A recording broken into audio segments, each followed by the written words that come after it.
Hey everyone, welcome back to the charity build for Make-A-Wish Foundation. So I mentioned the other day we've got some parcels turning up from some supporters and stuff, but this is just one that I've lashed out and got for the bike, for the build. It's just a quick one. It's a mod that I do to most of my bikes. I find it helps a lot. It makes a big difference. So I'm just going to run through it with you. It's not an expensive mod, but it does make a big difference. So little parcel turned up today. Try to stop it.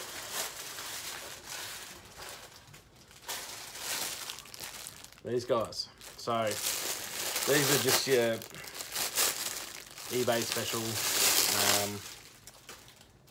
anywhere from $80 to $100 I think you pay for these guys. These are the rear shocks that I run. I have them on my touring bike with a 125cc engine in it. It does make a huge difference. I'm not a light guy, so this makes a huge difference for me. They're fully adjustable, so under here is an air canister. You can change the pressure in it to adjust it for your dampening. You can adjust your spring tension for the weight of the rider. I just think they make the bike handle a lot better, also a bit safer. And with my weight, and I've put some stuff in some jerry can and bits and pieces in the back, I find that the suspension's a bit spongy. So yeah, these are a great addition. So I'll show you how to put them on. Okay, so the first thing is, this is an old shock, standard shock. Okay, these, when you buy them, there's different sizes. Look, I've gone to a 360 on my touring bike I ride up the beach, I ride off road. I need a bit more suspension travel. I actually don't think it's helped that much, and it creates an issue with the chain tension, because the swing arm actually moves so far down off center that when it's fully extended, the chain's quite loose, but when it comes to center point, it tightens up too much. So you need to run it with a looser chain here, so it'll accept that right angle, and the chain will be still loose or not too tight at this. Because when I first did it, I set it for this, I rode it, got to here, and you could hear it bottoming out and the chain getting too tight, and you're stretching the chain and all sorts of things. So I've gone for the 340 on this bike. It's close to, I'll see if I can line them up. It's pretty much, hang on, get them right at the top. It's pretty close to, just a little bit bigger than the original shocky. So it's an easy mod. Really the only thing you have to do is change out the bushes here. So these are what comes in the new shock, and that's a standard. So I don't know if you can see, that's bigger. If you take the bush out, the steel bushing, it still isn't as big as this. So what I do is I take this bush out of here, and it fits in here. So I just punch this one out, take this one out, and swap it over. So I've changed that over, so this bush now is the original Honda bush pushed into this new shock, rear shock. This one is the rubber bush that comes with these shocks, but I've changed this over. So with the kit, you get another bushing, which is a bit thicker with a smaller diameter here.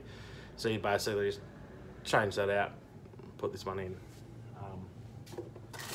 and that gives you the same size as the original Postie.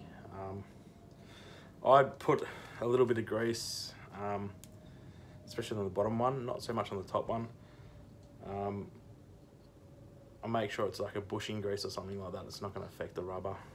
It just makes them, I don't know if it makes a difference, but it makes it feel a little bit smoother to go on, and hopefully it helps with the travel. So I'm going to do that, and I'll put it on the actual bike, the frame, and then I'll give you a look. There's only really, apart from this, changing the bushes, the same bolts, the same nuts, sorry, and washers will fit. The only other difference is you need to change where the exhaust goes. It's very close. You can get away with it just, but I've got a little trick just to make it clear the exhaust a little bit better. Because of this air cylinder here, it interferes with the exhaust. Like I say, just. It's very close if you don't do it, but if you want to give it a little bit more room for movement and stuff, I'll show you on my other bike how I've done it. Okay, I'll put this on the bike and have a look. So we've put the fork on the bike. It's our little assistant Wookie. As you can see, it's on there now. Looks pretty cool. It's fits perfectly on there. I haven't put the nuts and or the washers and nuts, but they're just the standard ones that come with it. I've got to polish them up to match the rest of the bike. Yeah, they look cool. They make a huge difference to the handling of the bike. We spent all that time doing the front forks and making them work really well with that heavy oil and stuff, so I think this is worthwhile, and you know, it's going to make it an enjoyable ride for someone. And the thing is, any size rider can jump on it and adjust it to their weight, and they're going to be happy with it. So we'll just go over the frame quickly. So refitted the swing arm, just a reverse of what I did on the first video when we removed that. I'll swing this around without hitting anything. Okay, so I'll polish this up a little bit. I still need a bit more, but you can see the colour's pretty close to there. Looks pretty good on there. And then here with all these nuts and bolts that we've polished up, I'll have to get rid of this red off the end of that stands out, but I'll get rid of that. But again, these are the springs and all the original stuff, but it's just been polished up. Makes it look a bit cleaner. So I'll quickly show you this other mod that I do to fit the exhaust on, and then I'll leave you there for tonight. Swing that back so it doesn't hit anything. So this is my touring bike. It's got the 125 Liffin motor with a oil cooler and bigger exhaust and all that sort of stuff, but it's great fun to ride. I'll show you what I've done here. So these are the same shocks that were fitted.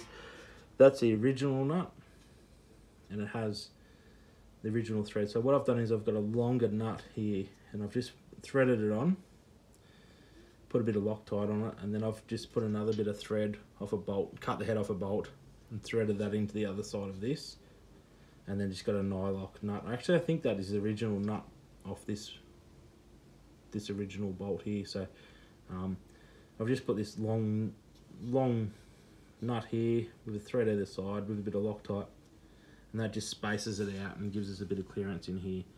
So if you don't do that and go straight onto this original nut, you'll be very close to that, but it does actually work. So you can make the decision on what you want to do there. I've just spaced it out a bit and give it a bit more room. This is, you know, obviously not a stock exhaust. That's a bigger header pipe and stuff, and goes into the engine. Yeah, so hope that's helped, and if someone's interested in doing a shock upgrade, it's going to cost you about anywhere between $80 and $100. If you keep your original shockies, you can use a bushing if they're in good condition for the top, and what comes with the kit's good enough for that. There is some there's some adjusting spanners to adjust the spring here, so you wind that down. One quick thing to be careful of is a good friend of mine, Ben, who did the charity ride with me. He put these on his bike. When he was adjusting them, or out of the factory, we're not sure, this wasn't threaded onto the shaft of the shock itself properly, or when we've adjusted this, it's undone this point, but halfway through the ride, this disconnected from this, and the spring disappeared on the road somewhere. So just make sure that when you put them in, there's a bit of a lock nutting system here. Make sure that this is screwed up on here, nice and tight. Everything's tight before you put it on. Okay, hope you enjoyed that, and hope that helps someone that's going to do a shock upgrade. The lucky person that gets this bike, it's going to have some good suspension. It's going to be safer and more enjoyable. Cheers for watching. See you soon.